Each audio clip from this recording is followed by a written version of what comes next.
In the mountains of Crete, time seemed to move differently from the rest of the world. In the Titan palace, fear circled the throne. Prophecy, suspicion, and power pressed against one another. But deep inside an island cave, a small child was breathing. That child was Zeus. He did not begin as a prince welcomed by music and celebration. His name could not be spoken loudly. His birth could not be announced with joy. Cronus, his father, feared his own children because a prophecy said that one of them would overthrow him. So Zeus' first world was not a palace. It was stone, darkness, trees, mountain wind, and secrecy. Rhea had saved him through a substitution. Cronus received a stone wrapped in cloth, while the real child was carried away. The trick matters, but the deeper point is not simply cleverness. It is the quiet resistance of a mother who cannot defeat a greater power in the open, but still refuses to let life be swallowed. Cronus swallowed the stone and believed he had swallowed the threat. In his mind, the prophecy had been pushed back again. The danger had vanished from his sight. Yet myths often turn in the place where the strongest person is no longer looking. While the king felt safe, the future was alive on an island far from the throne. Crete is not just scenery in this story. The island becomes a place outside the normal reach of palace law. The sea cuts off the roads of pursuit. The mountains hold sound. The cave covers what is not yet ready to appear.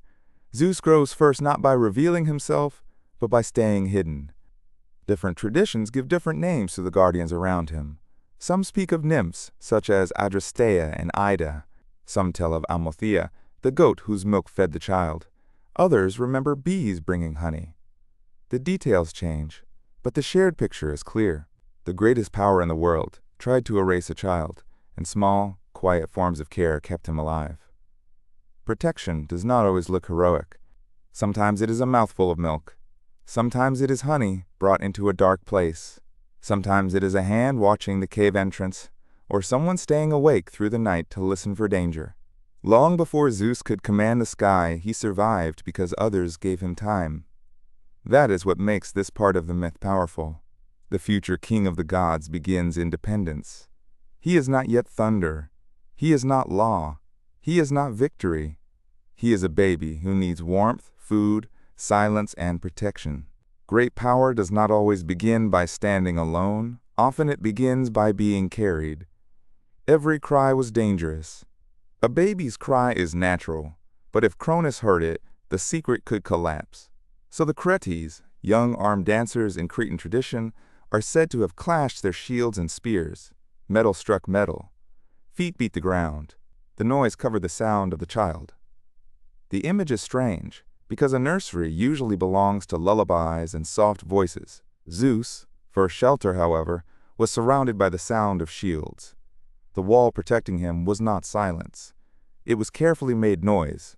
A clash that might sound like war became an act of care. Inside the cave, life was quiet, but it was not simple peace. Zeus was hidden because danger still ruled outside. Each ordinary moment was fragile. Eating, sleeping, crying, growing, breathing. These things seem small, but in this story they are acts of survival. Outside, Cronus still sat as king. Inside, the thing he feared most was learning how to live.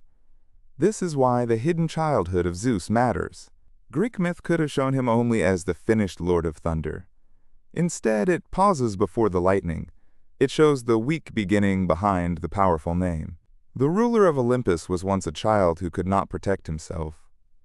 Cronus, power was visible. It had a palace, a throne, commands, guards, and fear.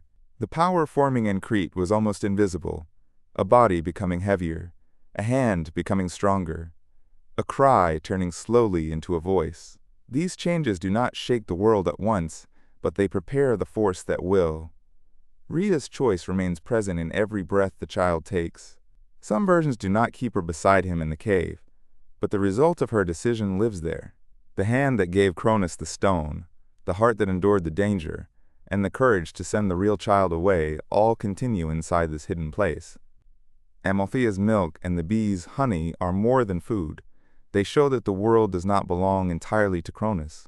A king can command a palace, but he cannot command every mountain, every cave, every animal, every small act of care. Power can issue orders. It cannot find every breath. The Kouretes, shields carry the same meaning. Weapons are not used here to kill. They are used to protect a vulnerable life from being found. The sound of bronze becomes a shelter. What looks like violence from a distance becomes a circle of care around a child. Cronus believed he had destroyed the future by swallowing his children. But he misunderstood the way the future moves. It does not always arrive through the front gate. It does not always announce itself as rebellion. Sometimes it grows in the place fear has failed to search. Zeus, growth is therefore more than a childhood story. It is evidence that a rule built on fear cannot control everything. There is always some breath that escapes, some name that continues, some hidden time that power does not know how to stop. At first, Zeus could only respond to the world by crying. Then he would have begun to notice the voices around him, the light at the cave mouth, the cold stone, the smell of animals, the low sound of the sea beyond the mountains. The first world of the sky god was not the open sky, it was the inside of a shelter. Lightning seems sudden when it breaks across the heavens, but in this myth, the lightning begins long before it appears. It begins as breath in a dark cave, as milk, as honey, as noise made to hide a cry. Power grows before it shines. That is why the cave of Crete becomes more than a hiding place. It is a cradle for a force that has not yet found its form.